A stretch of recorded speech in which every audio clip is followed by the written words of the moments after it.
Welcome to the Content Podcast, Conversations with Silicon Valley's Creatives. I'm Daniel Garcia, your host and the cultivator of Content Magazine, published by SV Creates. Hello, this is Jay Kim. Today we talk to Jay Kim. He's a pastor in Silicon Valley and the author of a new book called Analog Church. Hey Jay, this is Daniel. Thanks for taking time to speaking with me today. Yeah, absolutely. Good to hear from you, Daniel. Yeah. I am really excited about your new book, your project, and I want to talk to you a little bit about some of the ideas of the book and also how that came about, but also a little bit of the process of getting published. So first of all, why don't you kind of tell us about your new book, Analog Church? Yeah. Thanks for asking. I just released a book, my first book ever, published. It came out at the end of March, right in the midst of COVID-19. So the irony is certainly not lost on me that I'm writing a book about being, in person and embodied in the midst of a time when we can't. I was working on it, man. Writing a book and publishing it is a whole thing that I had no idea how involved it was. It was probably about a 2-year process of actually writing the book, from, signing the contract with the publisher all the way to the release date.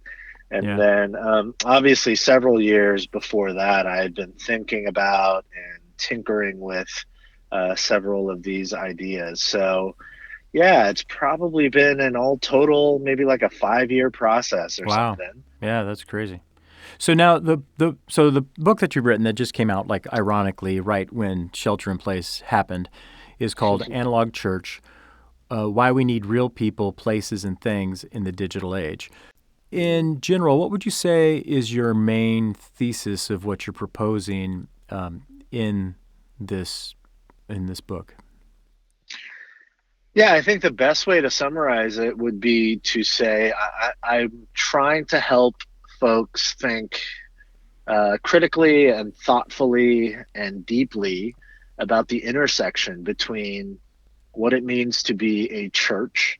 And that word has some elasticity of meaning. People think lots of different things when they hear the word, good and bad. I'm just trying to help people think deeply and critically and thoughtfully about the intersection between the church, what it means to be a church, and the digital age, and in particular, the wide variety of technologies and tools that the digital age offers us.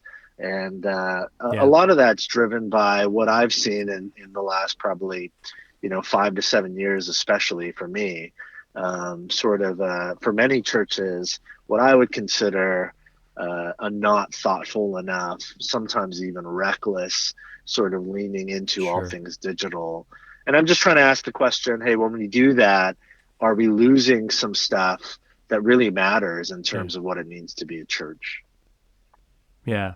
So you're not necessarily in this book anti-technology. Not at all. Yeah. I'm very pro-technology, to be honest. I mean, I kind of know you a little bit, and it seems like you're very, savvy in technology and use it and stuff like that. So, so it's not anti-technology, and it is pretty much written for, would you say, church leaders and Christians who are looking to understand basically this time in history.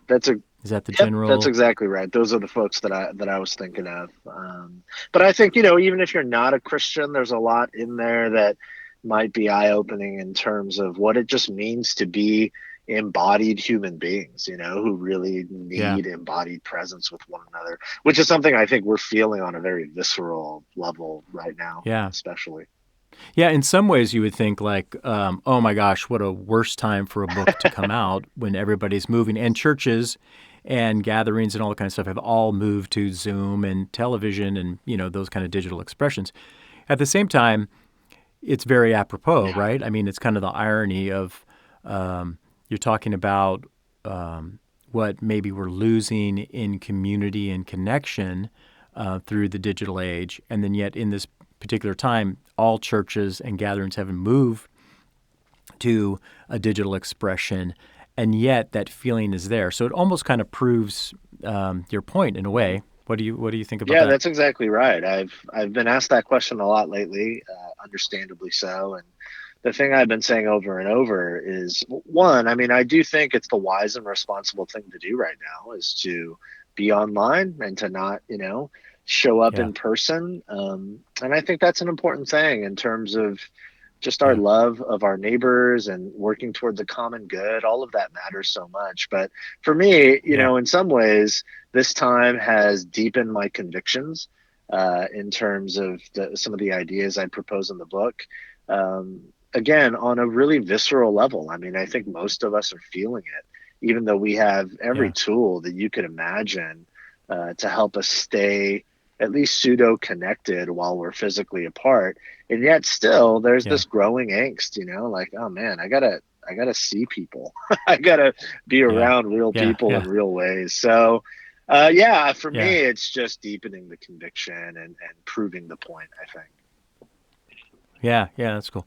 So you mention in one of your chapters, "Laws of Media" by McLuhan, and this is an interesting kind of perspective because you're kind of taking, I would say, a critical scientific approach to technology, um, Hmm. and talking about his four laws, and then bringing that into kind of like the way to think about how we're doing community as a church. What are those kind of like four laws, and what do you kind of like see as you look at the digital age based upon his kind of four laws? Or do you remember them off the top of your head, or do you want me to read them? No, no, I do generally remember them.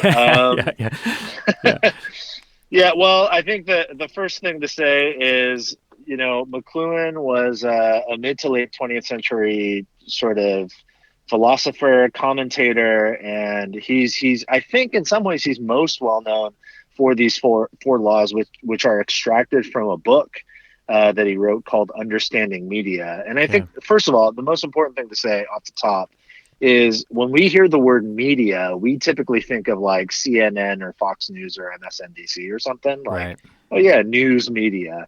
That's one way to think about media, but he's using the word media in a much more expansive way.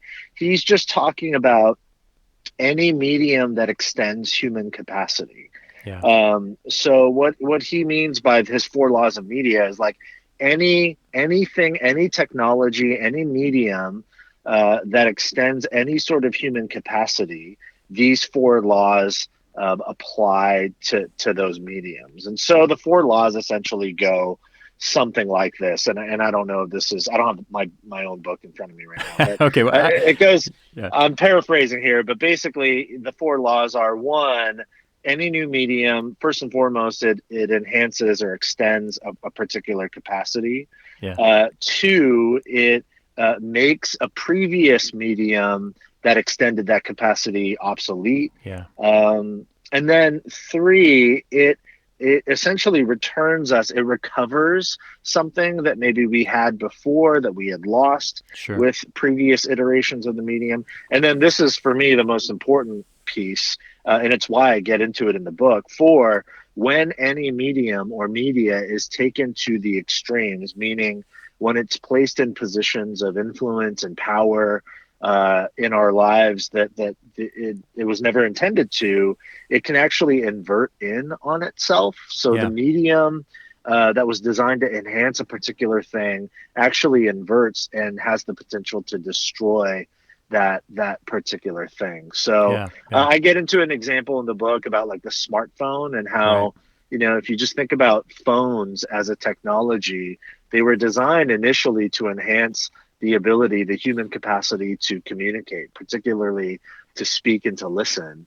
And if you go through the four stages, what you find with the smartphone, as phones have been taken essentially to their extreme as yeah, a medium, now we have situations where you sit face to face with a person and are no longer speaking or listening at all. You're just, right, losing yourself to your mobile device.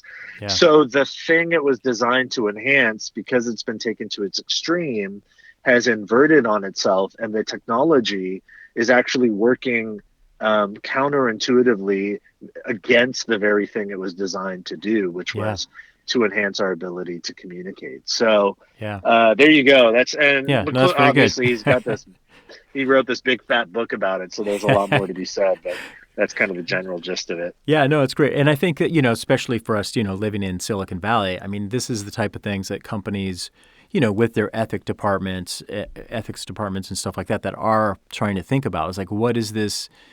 We hope that they're actually applying this, like, what is this technology bringing and enhancing, but what are we losing and what's the dangers of it? And I think we see that Yeah.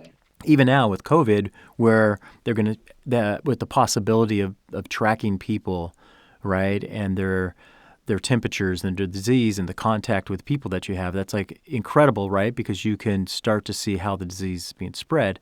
At the other hand, what sort of privacy or big brother aspects are being brought into that, right? So, Yeah. yeah, so I really appreciate that you brought that into the context, especially because I think for, most folks, I was a pastor for years, so I kind of know kind of like the inside Christendom view. And I don't think necessarily that the outside world thinks, the non-church world necessarily thinks that there's kind of like critical thinking and approaches going on within the church. So I really appreciate what you're bringing. That's very relevant to this time. Yeah, and so then actually, I think that's kind of the key too, is right. So what we're seeing with the digital expression and is what you kind of brought up in the book, with especially as it applies to the church, is the idea of communication versus communing. So why don't you address that of kind of what you bring out, especially for kind of as you see the church, as a place where people are meant to gather and come together. What's kind of like your observation or critique and hopes with that?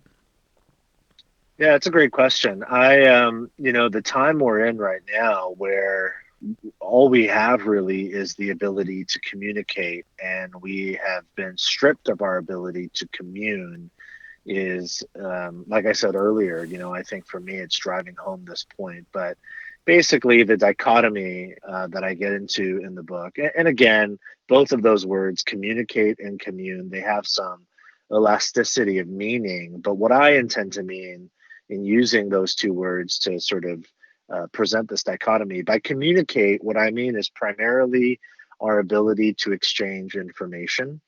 And by commune, what I mean is our ability to exchange presence. And when you dig just beneath the surface, it becomes pretty obvious the difference. We've all had that experience where, you send a text message to somebody and they're offended or they're confused or they're, Yeah, perplexed by the text. And then they get back to you with some sort of response, and you're surprised by the response because that's not at all what you meant, So you've got to go yeah, through this whole sort of back and forth. It's like, no, no, no, I didn't mean to offend you. I meant this. And it just becomes this sort of elongated conversation when, in fact, if you were able to have the gift of, your embodied presence, your yeah, body language, your facial expressions, the yeah, look in your eyes, your attentiveness, your leaning in or leaning back, or all those things that are a part of active listening and active communication,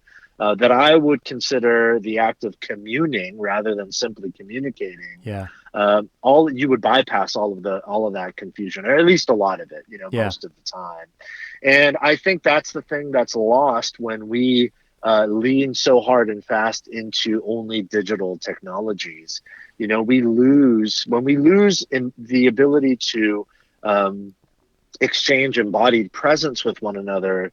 We lose so much more than just our physicality. We lose uh, all of the nuance, maybe not all, but we lose yeah, so much of the nuance that's really necessary for meaningful exchange. yeah, And some of that feels a little bit, maybe it can feel a little bit hyperbolic, maybe it can feel a little bit overly nuanced. But I think all of us, it doesn't take long for you to think back to a moment in your life when you've had that sort of tension. yeah, Sometimes it's over text, often it's over email. I've had that yeah, experience yeah, many times where yeah, my wife is a high school teacher and she was doing this class just yesterday with some of her high school seniors on the etiquette of email, and I was Right, looking at the exactly. list, and I was like, oh my gosh, this is so important Yeah, actually, because if you're careless with email, because you don't have embodied presence, right. it's so easy to misread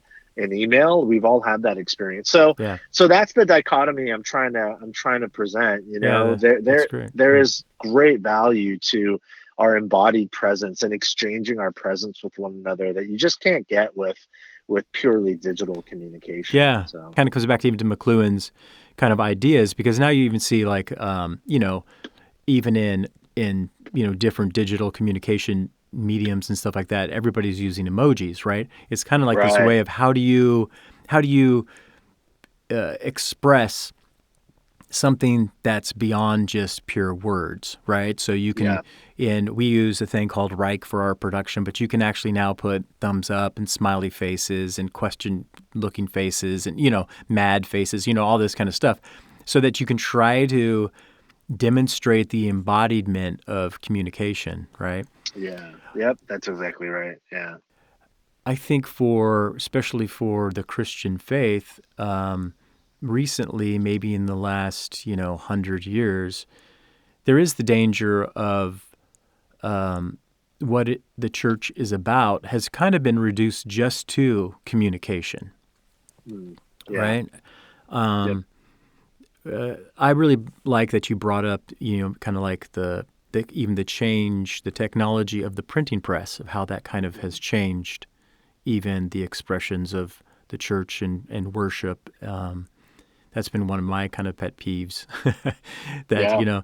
that the church so focused on kind of like the written word rather than the communion, the coming together, the breaking of bread, the praying, Yeah. the physical kind of touch. So, yeah, what's your kind of thoughts on that? What's some more aspects of I think the richness that the Christian faith brings in communing versus communication?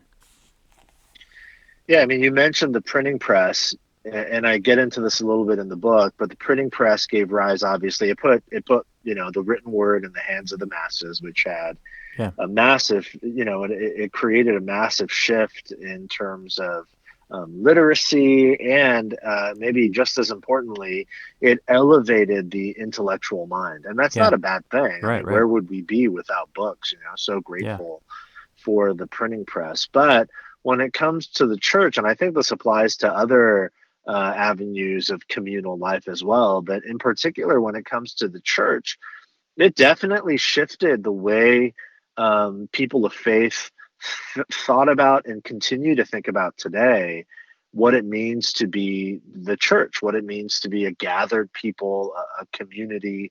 Christians would call it a family. That's the biblical language, a family of faith, a community of people who gather to participate together in the work of being shaped together communally into the people of God. And until the printing press, that reality was an incredibly participatory reality. I mean, you mentioned it, but before the printing press, the centerpiece of Christian worship gatherings was actually not the sermon. Like, it wasn't, you yeah, didn't show up to a church gathering primarily thinking that the thing you were going to get out of your time together was a 40-minute monologue right, from, some intellectual who had studied the text.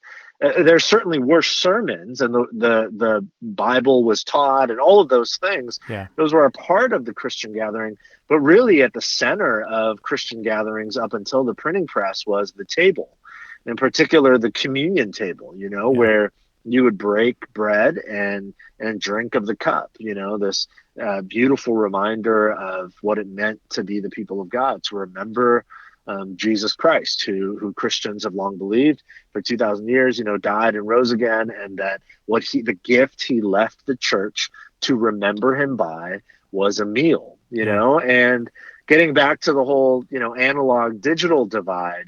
Man, I can't think of a more analog reality in human experience than eating and drinking, yeah, and there's a reason why it feels so strange to us right now, Yeah. even though we can like get food delivered to our homes and we Right. can go pick up food at restaurants. There's a sadness, a collective sadness in us that Yeah. you and I aren't having this conversation right now in person at a Right. coffee shop, sharing, a cup of coffee together, Yeah. because Yeah. there's something so deeply connective about sharing a meal or a drink together. And so Yeah. I don't think that's accidental that Christ leaves us with a meal together to remember him by, and that for, almost 1500 years of the early church, that was the central sort of reality. That was the central experience of the gathered people of God. But the printing press changed all of that. Yeah. It elevated the intellectual mind, Right. and it placed the sermon at the center of Christian gatherings. Now, I'm a preacher by trade. Yeah. That's what Right. I do, Yeah. and it's what I love doing. And Yeah. I love, studying the text, and I love Yeah. being able to stand in front of people for 40 minutes and talk. But at the same time, I have to be very cautious and aware that a percentage of that, and on my best days, it's a low percentage. On my worst days, it's a high percentage. But certainly a percentage of my love for that medium is just due to my own ego and like the very Sure. Yeah. strange thing it is that you can have a captive audience listening Yeah. to words that you're saying for 40 minutes. I mean, that's not Right. normal. Yeah. And when I'm really honest with myself, it's like no one should really listen to me talk for 40 minutes. That's ridiculous. Yeah. So I don't know. I think there's a lot to be said there, but I do think, like you said, we have to temper this sort of hard leaning into the sermon with a broader perspective on what it means to be the church, that we're called to participate together rather than show up and sit in a seat and listen to someone talk for 40 minutes. So there's Yeah. lots of creative ways to do that, but I think we've got to do more and more of that.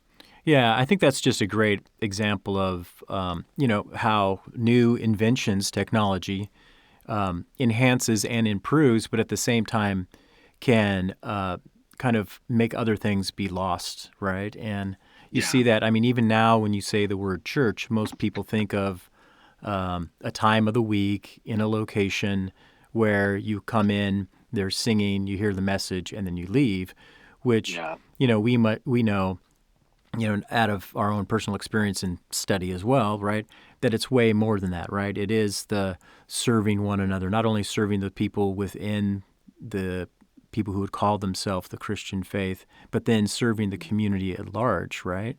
Yeah. And in an analog, a fully digital church, even that type of bearing with one another, helping one another, and serving each other is definitely altered and changed, right? Yeah. Yeah. That's exactly right. That's exactly right. I mean, you can't eat and drink together online. Well, I've tried. yeah, I've yeah, tried, over Zoom. We've tried with some friends recently, and it is just not the same. right.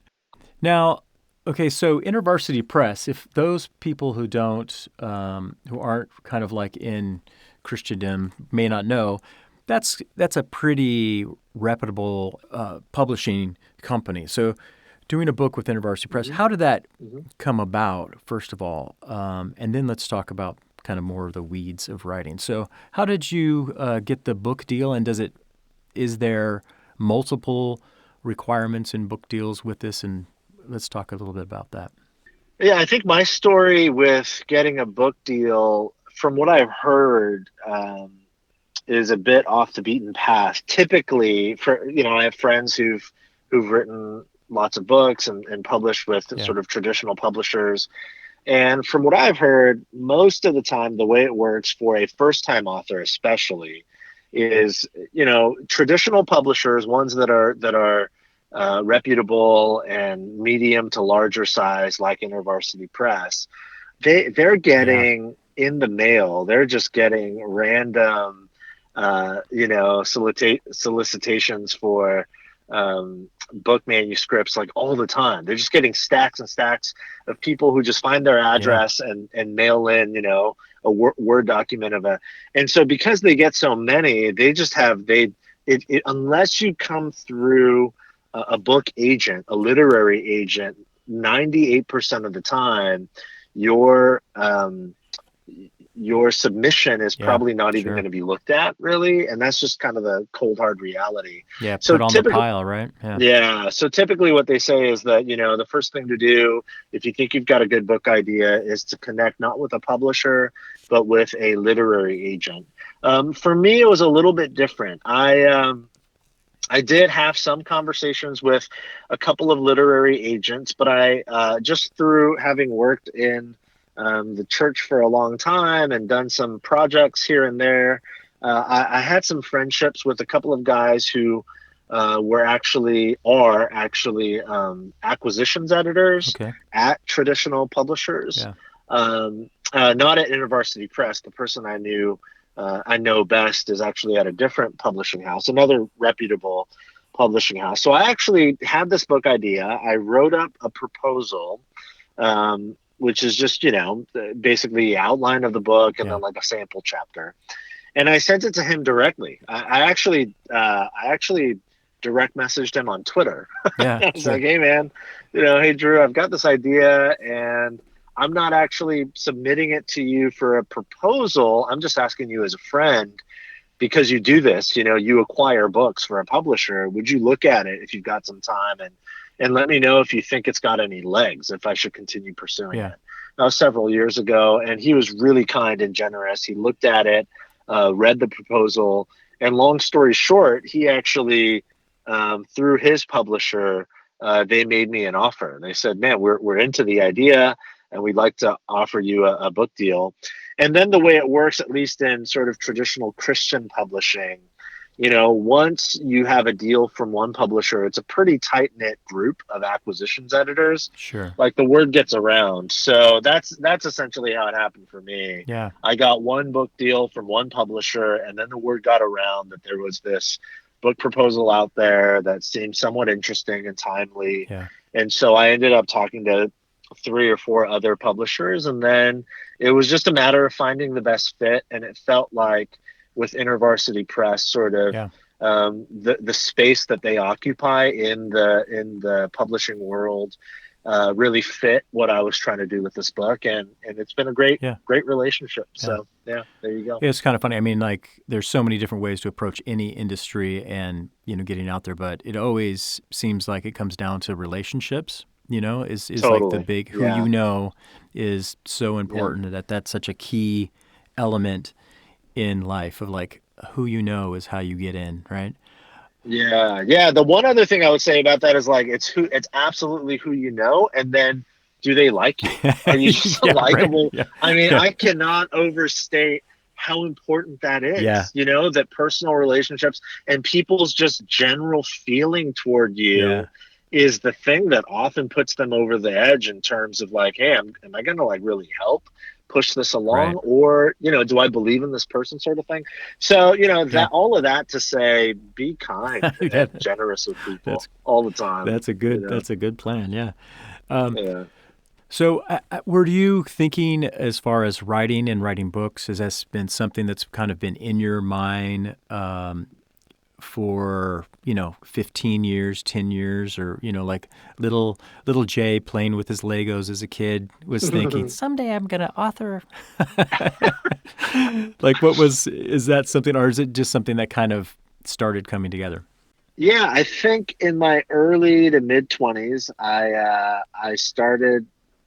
I've always been an avid reader, and I've always been a fan of words. And so in my early to mid 20s, I started blogging a little bit. What I realized was that writing was really hard for me, but it was simultaneously something that I thoroughly enjoyed. Yeah.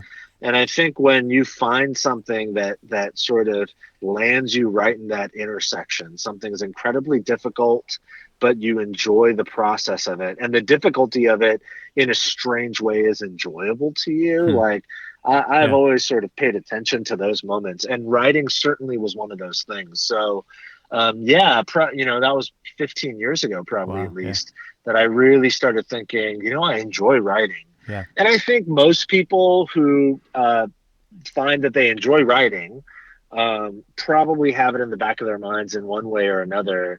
oh, I wonder if I could ever write a book, Yeah. publish a book. So Yeah.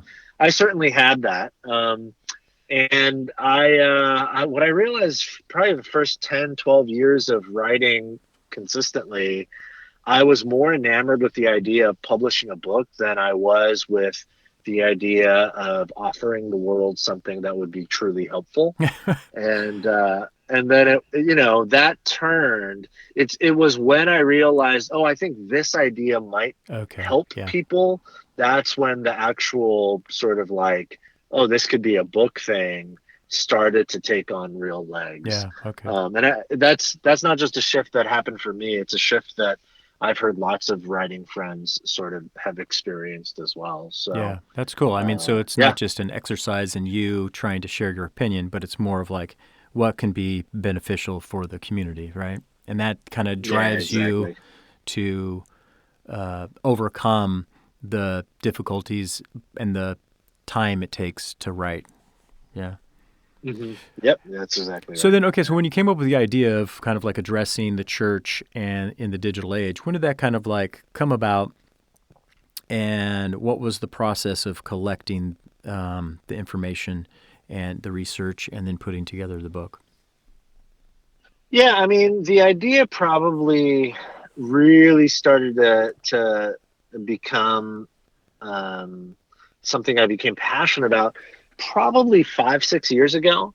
And at the time, I was on staff at a large church in the Bay Area that Yeah, yeah, that that was at the time, like literally right exactly at that time, was in the process of becoming a multi-site church, which basically just means like one church that gathers in multiple locations. yeah, And in the evangelical church world, the standard way to do that is to launch into what they call like a video venue model, yeah, meaning there's one preacher who speaks in one location, and then they film that sermon and they just show the video of that sermon in all these other locations. yeah. And that started to raise all sorts of questions for me. Like, not that I'm, blatantly against it or Sure. anything, but at least not at the time. But I was curious, like, is that the best way forward? Like, something about that feels weird. Like, for me, if I walk into a church building and after the music, we're getting ready to listen to the preaching or whatever, and it's not a real person, it's a video. I don't Yeah, know. yeah, It started raising all sorts of sure. questions for me about, going back to the beginning, what it means to be the church and all those sorts of Yeah, things. So that's when the ideas really started to form. And then at the same time, not connected to that tension, but I just also simultaneously found myself reading a lot of books about the digital age because I just had a curiosity about it. sure. And I'm not talking about Christian books. I'm talking about like McLuhan is one, Yeah, which that's not about the digital age, but it is in some ways. Neil Postman, again, he wrote prior to the digital age, but a lot of stuff about media and about technology. And then more recent stuff by people like Sherry Turkle from MIT and Nicholas Carr and yeah, Adam Alter and folks like that. And so I just found some of the stuff I was reading because I was fascinated with it. It was speaking to a lot of the tension that I was feeling when it came to the yeah, church. And so that's how the book came about. I was like, oh, I think there's something here, yeah, that I think could be helpful to people. So yeah, yeah, that was probably 6 years ago or something like that. yeah. Okay. So then the process of putting the book together, I know like a lot of writers will put their butt in the seat and they write a chapter or a movement or 1,500 words, 10 pages. How did you do the discipline of taking all these ideas, whittling them down, and then putting them into these, what, 250, 300, 200 pages? Yeah. Yeah. It's a great question. But I'm a preacher by trade. I'm a speaker. So what I did was I put together my notes and then designed each chapter as if I was going to speak it, Okay. as if I was going to speak it in front of people. So my initial notes for each chapter, I don't manuscript my talks. Like when I preach, I don't manuscript. I just have like bullet Yeah. pointed ideas and illustrations. And my notes are like a jumbled mess, but they make sense to me. So I just read and put together content, and then I laid out each chapter as if I would speak the chapters in front of Yeah. people for like an hour or an hour and 15 minutes or something like that. Yeah. So I laid out all of my notes, and I did that. I have two young children, and I was still working a full-time job at the time. So I did that like almost for about a year, every morning, Monday to Friday, from 5 a.m. to about 6:30 Yeah. a.m. I did that. I just woke up every morning, hour and a half, just chunked away and put together my notes. Yeah. And then on Fridays, all day, from like 9 till 5 or something, I would sit down on my computer with my notes printed out, and I would just type out the chapters. I would Yeah. like type it the way I would speak it. And so there was no, magic formula. It was just Yeah. sort of chunking away at it like that, piece by piece. And it was about a year or so of writing the Yeah. initial manuscript. And yeah, it was just one word at a time. Yeah, that's awesome. Yeah, I love that. It just makes me think of that one quote that people always say, right? It's like, yeah, we overestimate what we could do in a day, and we underestimate what we can get done in a year. And I think like this is That's right. just the Yeah. simple discipline of applying yourself a little bit every day, not a little bit, an hour and a half, and then Yeah. 8 hours on a Friday. That's quite a lot of time. But yeah. Yeah. Okay, so then you had kind of like your talks put together in kind of a written form. Now, did that goes to an editor, a proofreader? Because it is a little bit different speaking than it is writing, right? There's nuances that you do in Yep. communication that might be a little bit Yeah. different. So, who helped you, and how did you do that? Did you have a team that helped you whittle it down and help with the grammar and where to put the commas? Yeah, absolutely. Incredible, incredible team at InterVarsity Press.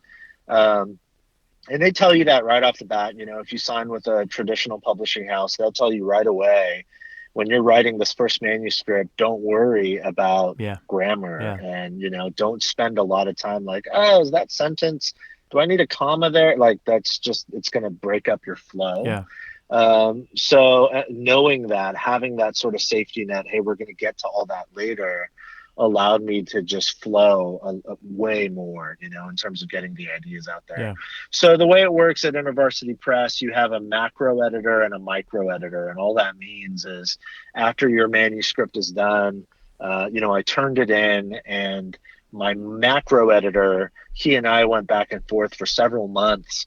Again, not even looking at grammar or sentence structure or even word choices, but mostly looking at the sure, ideas like the and flow of the the, thought and yeah, yeah, like do these arguments make yeah, sense?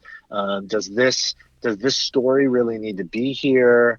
Do we need a story here to sort of model create a picture for what you're talking about? yeah, All those sorts of things, and that was several months of going back and forth and rewrites. And there's one chapter in the book that I literally I deconstructed and rewrote the entire thing yeah, because his macro edit back to me basically was, hey, this chapter actually doesn't make any yeah, sense. And he was right. It yeah, was a later chapter, and I was really tired sure, at that point. yeah, I imagine, yeah, So, but I had to get back into it and rewrote the whole chapter, and that was good. So you go through that process, and that for me was several months, and it was really helpful. And my editor, a friend named Ethan McCarthy, was incredible. Incredible mind and incredible with words and ideas. And then after all of that is done, the bones, the structure of your book is done. And at that point, it was for me. After that, it was fairly simple. We sent it off to the micro editor, which is then all the grammar, yeah, sentence structure, word choices, and all of that. yeah, And that's a much shorter process. She just went through, and she was awesome as well, yeah, and just kind of banged out all these different notes and got it back to me. And that was like a couple of weeks. It was just like one or two exchanges, yeah, and most of her edits I was happy with, and I suggested a couple yeah, changes, and cool. then that was that. That's cool.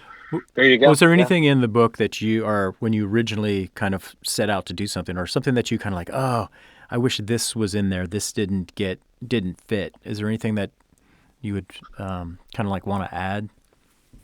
Yeah, I mean, a million things, Yeah, right. a million things, like, um, but there's nothing about this book that I look at and go, oh, geez, I regret not putting X, Y, and Z in Sure. there. More than anything, it has to do with the fact that I think in my mind, I always thought of this idea as two books. Hmm. So that's the second book I'm working on Yeah. now. This book, Analog Church, really is primarily written to those who serve and lead and are heavily involved in a local Yeah. church. But I always had a thought, like, I'd love to write a book about the intersection of digital technologies and just what it means for us on much more individual basis, Yeah. like what it looks like to be a person of faith, not just the gathered people of faith. Yeah. And so, obviously, very little of that made its way into the book. But I always knew that that would probably be the bedrock for a second book, which is the book I'm working on now. Yeah. So, Awesome. yeah, there isn't a whole lot in this book that I'm like, oh, I regret not putting this in, because I think it's just all fodder for book number 2. Yeah. That's cool. Absolutely. Cool. Well, I'm excited. Looking forward. How long will it take for the next book to come out? Like a month? Yeah. Yeah. It'll be out next Tuesday. Yeah, No, just a few more days of shelter in, you'll have it done. yeah. Yeah, I have no idea. I mean, realistically, we're probably looking at 2023, something like Yeah. that. 22 at the earliest, but likely 23. So, Yeah. Cool. yeah. Well, awesome, Jay. Thank you so much for your time. Is there just one last thing for you? What's kind of like a mission or a purpose kind of like that you always come back to that kind of drives you?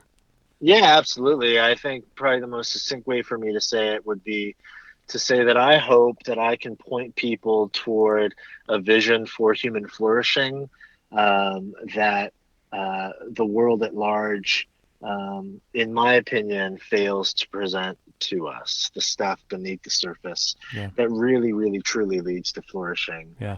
in ways that are surprising and subversive. And I think, but are imminently possible if we would do the work. So Yeah. that's my mission, Yeah. is to point people to that vision. Awesome. Cool. Yeah. Awesome. Well, thank you, Jay. And I am looking forward to having coffee with you and Yes, catching up even more. absolutely. Totally. Yeah.